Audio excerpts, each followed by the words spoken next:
Et Abraham a dit, Dieu se pourvoira lui-même. Parce que c'est pour ces raisons qu'on a donné ce titre à Jésus.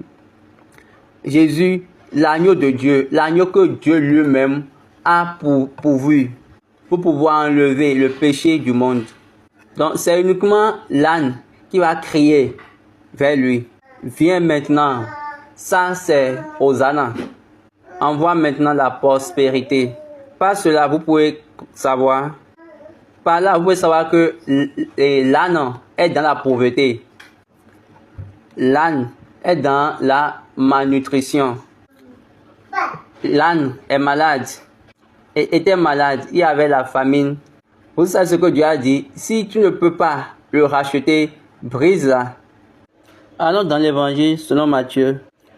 Donc, au point, oui, lorsqu'il va venir vers l'âne, l'agneau de Dieu savait qu'il doit aller. Il est venu pour l'âne. Allons voir pour que vous ne soyez point confus. Allons lire Exode 13, verset 14 pour mieux comprendre le voyage. Et lorsque ton fils te demandera un jour que signifie cela, tu lui répondras.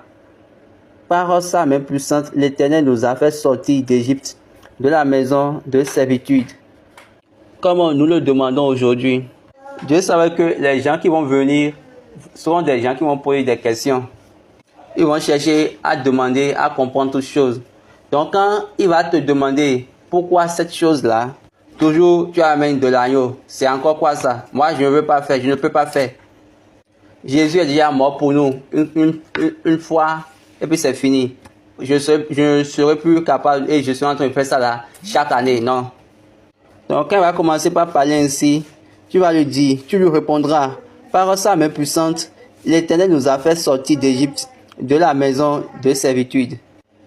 La maison de servitude, la maison de servitude. Autant possible que la terre subsistera, autant possible que les cieux subsisteront. Les personnes sont génériquement nées dans l'esclavage. Ils sont nés, élevés, nourris dans la maison de servitude. C'est le jour que l'Éternel a fait pour pouvoir te libérer, pour pouvoir te donner la liberté.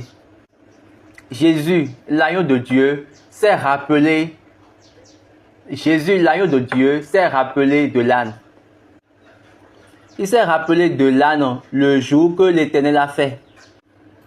Lisons Matthieu 20.